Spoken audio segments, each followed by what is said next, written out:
Хэдэн дугаараа өмнө би яаж туллаа амьдрах вэ гэсэн бичлэгээс нь санаж байна уу? Тэрэн дээр хамгийн түрүүнд хүн тултлаа амьдрахын тулд өөрийгөө болон хороо ертөнцийг ойлгох хэрэгтэй гэж ярьсан тийм үү? Тэгээд тэрэн дээр яг үргэлжлүүлээд ярьцгаая. Тэр дундаа би яг өөрийгөө ойлгох гэдэг талаар ярьцгаая. За өөрийгөө ойлгох гингүүт ихэнх хүмүүс бараг яагаад тийх ёстой юм ч гэж ойлгож иж магадгүй л дээ. Тэгж бодож иж магадгүй. Хэрвээ тэгж бодож байгаа бол энэ бичлэгийг үзэхээс өмнө бас өөртөө эргцүүлээд үзэрэй гэж бодож байна. Би бол өөрийнхөө шалтгааныг хэлж болно. Би яагаад өөрийгөө ойлгох хэрэгтэй байгаа. Тэр нь надад яагаад маш чухал юм бэ гэдгийг ойлгож болно. Гэхдээ би тэгж хэллээгээд танд заавал яг ижлэгэн шалтгаанд байх албагүй. Таны хувьд энэ нэг тийм хамаатай ч зүйл биш байж магадгүй. Тийм болохоор өөрийгөө яагаад ойлгох нь тийм чухал юм бэ гэдгийг та яг өөрийнхөө хувьд дүгнэлт хийгээрэй гэж хүсье. Хэрвээ тэгж чадахгүй бол миний ярьж байгаа юмнууд ер нь бол чихний чинь хажуугаар л өнгөрөх баг. Нэг тогтоодох юм байхгүй. Яагаад гэвэл өөрийгөө ойлгох нь яагаад тийм чухал юм бэ гэдгийг тэгж ухамсарлаагүй болол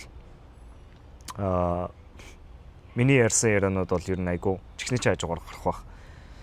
Гэхдээ үнэхээр тэ өөрийгөө ойлгох нь чухал юм байна гэж бодож байгаа бол би үргэлжлүүлээд яг яаж өөрийгөө ойлгох хэрэгтэй юм бэ гэдэг талаар илүү дэлгэрүүлж ярьцгаая. Тэр яг миний хувьд бол зүгээр яг сониучсан хөдөлж байгаа нэгдүгээрт яг тий өөрийнхөө би яагаад зарим зүйлүүдийг боддیں, зарим зүйлүүдийг хүсдیں, ер нь цаанаасаа ямар програмчлал байдیں гэх тиймэрдүү зүйлүүд яагаад гэвэл амьдралд эргэн тойронд тэр чигтээ маш олон төрлийн зөрчил ойлгогдохгүй юмнууд болж байгаа муу юмнууд айгүй зөндөө байдаг. Тэгээ хүн би ч гэсэн амьдралдаа ч гэсэн хүссэн зүйлүүдээ авахгүй байгаа үед яг ер нь өөрийгөө ойлгох гэж хичээдэг. Тэгжиж яг дараагийнхаа зүйлүүдийг хийж болох боломжтой юм шиг санагдав. Яг гэвэл өөрийгөө ойлгохгүйгээр яг яаж бусад хүмүүсийг ойлгоно гэж бодох уу? Тэр айгүй хэцүү зүйл байгаа. Тэгэхээр хамгийн түрүүнд өөрийгөө ойлгох нь яагаад чухал юм бэ гэдгийг та бас өөртөө бодоод үзээрэй. Тэгээд бид нар өөрсдөө ойлгох гэхээр хамгийн түрүүнд хаанаас энэ мэдлэгийг хайдаг вэ гэхээр бусдаас хайдаг. Бид нар те одоо 10 жилдээ байхдаа их сургуульд байхдаа хичээл заалгадаг, номноос уншдаг, ээж аав хэлдэг, эргэн тойронд бүх хүмүүс те эн чинь ингэдэж штэ, тэр чинь тэгж штэ гэж хэлдэг. Гэхдээ тэрнээс болоод бидний яг өөрсдийнхөө сурсан зүйл гэж байдгүй. Яг өөрийнхөө талаар суралцсанаа гэдэг зүгээр нэг мэдлэг хуримтлуулахаас шал өөр зүйл байдаг. Тэ энийг яагаад хэлж байгаа гэхээр бид нар ер нь амьдралаа тэр чигт нь зүгээр л бусад хүмүүсийн хэлсэн үгээр өөр нэг хүний ном дээр бичснээр өөр нэг хүн ухаантай хүний хэлснээр тэр чигээр нь амьдардаг. Тийм болохоор энд яг гол асуудал байгаа. Бидний амьдрал тэр чигтэл бидний эргэн тойронд байгаа бүх зүйлийн нөлөөний үр дүнд гарч ирдэг. Энэ дунд бидний яг өөрсдөө тунгааж бодсон, бидний яг өөрсдийн гимээр тийм цэвэрхэн ариун нандин чи юу юм? Тийм цэвэрхэн өөрийн гэсэн зүйл байдгүй, өөрийн гэсэн дүгнэлт байдгүй. Тийм болохоор миний хэлж байгаа зүйлийг ч гэсэн би та нар бас эргцүүлж бодоорой гэж хүсэж байна. Яг зөв юм яриад байна уу? Буруу юм яриад байна уу? Юу нь зөв байна, юу нь буруу байна гэв. Зарим хүмүүс намайг зүгээр нэг сүртэй юм яриад байдаг болохоор энэ үний үгсээ зөв гэж бодож магадгүй.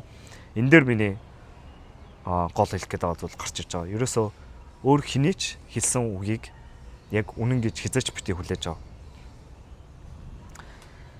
Тэгээд тэгэнгүүт айгүй хэцүүдээд ирнэ л дээ. Одоо зүгээр наад захын жишээ нь юу сайн, юу муу, юу буруу, юу зөв гэдэг дээр хүн хийхдээ гаднаас л энэ зүйлийг шийддэг. Ямар нэг зүйлийг те хийхэд зарим хүмүүс наа чин буруу штэ. Чи ингэж болохгүй штэ. Тэ? Эсвэл яа тийм орондоо дуулах юм болвол тэ болтгүй ч гэдэг юм уу. Ингээ тиймэрдүү зүйлүүд гарч ирж байгааз. Тэгээ бид нар яагаад энэ буруу юм бэ гэдгийг ерөөсөө эргцүүлж бодож байгаагүй. Зүгээр л ээж аав хэлсэн, тэр хүн тэгж хэлсэн, ингэж хэлсэн. Тэгээ зарим хүмүүс өөрсдөө шашныг хүртэл тэгж олж авдаг. Зүгээр л нэг тухтай байхын тулд тий Эсвэл эргэн тойрны хүмүүс нь сүмд явдаг ч юм уу. Тэрнээсээ болоод ямар нэг шашныг олж авдаг. Тэгээ энэ бол айгүй ингээ хэцүү сэдв рүү орж ил та. Айгүй зөрчилдөөнтэй сэдв. Би бол шашны талаар ингээ те энэ зөв энэ буруу гэж огт ярихыг хүсдэггүй. Гэтэ ингээд харахаар штэ. Шашинтай хүмүүс өөрсдөө шашныг цорын ганц үнэн гэж боддог. Муслим хүмүүс те шарын шашинтай хүмүүс өөрсдөө шашныг үнэн гэж боддог. Христэн шашинтай хүмүүс өөрсдийнх нь үнэн гэж боддог. Тэгээ ингээ харахаар хүн болгон өөрсдийнхөө ертөнцийг харах үнцгийг үнэн гэж боддог тийм үү. Тэгээ бодохоор үнэн гэдэг зүйл яг юу юм бэ гэдэг нь айгүй сонирн болчихж байгаа байхгүй юу. Миний бодлоор үнэн гэдэг зүйл тийм хөдөлгөөнтэй зүйл. Ерөөсөө тэ ямар нэг зүйлийн үр дүнд гаргаж ирээ шийдээд тус тас гээл энэ үнэн байна гээл одоо яа тийм нэг бүсэн нэг дор шийдчихдэг зүйл биш. Энэ хөдөлж идэг хөдөлгөөнтэй тийм динамик зүйл байдаг. Гэтэ ер нь яг юуны талаар ярих гэхээр хүн яг үнэхээр гүнзгий төвшөнд ойлголтод хүрье. Яг үнэхээр үнэнд хүрье гэх юм бол бүх зүйлийг авчиж хаяад сайн муу бүх сурсан зүйлээ бусад хүмүүсээс олж авсан тэр зүйлээ бүгдийг нь авч явахыг хэлж байгаа. Яг гэвэл энэ тэ бурхны талаарх асуултууд ер нь өөр хинч хариулж чадахгүй бид нар өөрсдөө л хариулж чадна. Өөр ямар ч мундаг философч байсан, ямар ч мундаг ном байсан, ямар ч мундаг хүмүүс байсан энэ асуултыг эцэст хариултыг бид нар өөрсдөө л өөрсдийнхөө дотроо олох хэрэгтэй. Ингээд ирэхээр одоо энэ бичлэгийн хамгийн чухал мессеж нь бол хүн өөрийнхөө багш, өөрийнхөө шавн болох шаардлагатай. Хүн өөрийнхөө багш, өөрийнхөө шавн болно. Өөрийнхөө багш болно гэдэг нь өөр хинээс ч тий яг өөр хүмүүсийн хэлж байгаа юмыг бодолцож болно.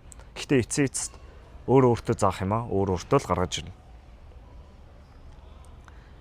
Яг гэвэл бид нар бусад хүмүүсийн хэлсэн зүйлийг үнэн гэж үзэх юм бол тий бид нар тэр хүмүүсийн талаар суралцж байна гэсэн үг. Бид нар өөрсдөө талаар биш тэр хүмүүсийн талаар суралцж байна гэсэн үг. Яг гэвэл тэр хүний л хэлсэн зүйлүүд шүү дээ. Тэр хүний хэлсэн зүйлүүдийг сурна гэдэг чинь тэр хүнээс талаар суралцж байна гэсэн үг. Тэгэхээр энэ бүхний эсрэг яг ганцаараа зогсоод ирэхээр энэ бол олон төрлийн асуудлууд гарч ирнэ. Нэгдүгürt ганцаардал.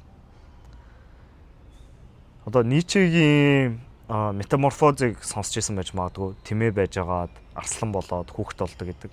Тэр арслан гэдэг бол яхаа аргагүй бүх өөрийнхөө сурч мэдсэн бүх зүйлийг авч хаяад шинээр эхлэх тэр эхлэл болж байгаа. Яг тэр хүүхэд нь ч байж магадгүй л тэ арслан юм уу хүүхэд тэр хоёрын хооронд бол нэг тийм процесс явагдах ёстой гэж бол би өөрөөрөө зүгээр ойлгож байгаа. Тэгээд тэр явцад хүн яг ганцаархнаа зогсоод бодит байдалтай нүүр тулаад өөрийнхөө тэ толгой дотор бодож явдаг бүх процессыг яг факттайгаа нүүр тулна гэдэг маш хэцүү зүйл. Яг гэвэл тэнд юу ч нуугдж ээж магадгүй. Хүн өөрийгөө яаж ч насаараа хуурч исэн байж магадгүй. Яаж ч өөрөөсөө зүгтааж исэн байж магадгүй. Яаж ч тэ зарим нэг зүйлийг худлаа гэдгийг мэдсээр байж итгэхийг хүсэж исэн байж магадгүй. Тэгэд энэ бол нэг ёсны хүн өөрөөрөө олж нээж байгаа, өөрөөрөө талаар суралцж байгаа тийм аян гараа, аяны зам болчихж байгаа. Тэгэхээр энэ аян замд хүн хөнгөн аялах хэрэгтэй. Хуучин бүх тавилгуудаа чирч авч яваа те үүрээд явна гэж байхгүй шүү дээ. Тийм хүнд ачаатай явна гэж байхгүй. Тэгэхээр бүх тэр ачаа олж байгаа зүйлүүдэд хаяна гэдэг нь юу вэ гэхээр бүх өөрийн бодлууд те эргэлздэг зүйлүүд өөрийнхөө шүүмжүүдийг авч хайж байгаа.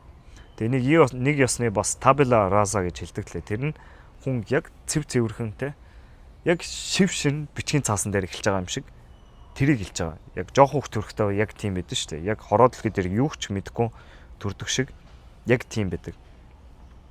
Тийм болохоор л тэр үед хүн яг тийм цэвэрхэн залуу тийм айгүй их амтай айгүй их дотроосоо цаанаасаа ямар нэг зүйлийг хийж бүтээх пашн нь гарч ирдэг. Тэгээ энэ нэг ёсондоо хүн өөрийгөө амьдралдаа анх удаа ойлгож байгаа юм шиг тийм процесс явж байна гэсэн үг. Тэгэхээр энэ бол айгүй би энэ бүхний Кришнамурти гэдэг хүнээс номыг нь уншиж байгаа. Энээс суралцж байгаа л да. Тэгээ энэ бол яг миний боддог байснаас бодож явдаг байснаас арай өөр бүр шал өөр төрлийн байдлаар энэ сэдвийг хандж ийн л та. Яг л та нар мэдж л байх. Би өмнө ингээ философийн подкастууд хийдэг байсан тий. Тэр үедээ би бол зөвхөн мэдлэг хуримтлуулдаг байсан. Зүгээр л тэр олон философчдын юу хэлсэн гэдгийг бол би маш сайн мэддэг. Яагаад хэлсэн гэдгийг маш сайн мэддэг. Тэглээгээд би мэдлэг хуримтлууллаа гэд өөрийнхөө талаар ойлгож суралцж гин гэсэн үг бол биш. Би тэр хүмүүсийн талаар л суралцж гин гэсэн үг. Тэрнтэй адилхан одоо яа тийм би одоо зүгээр нэг жишээ авъя. Quiz night.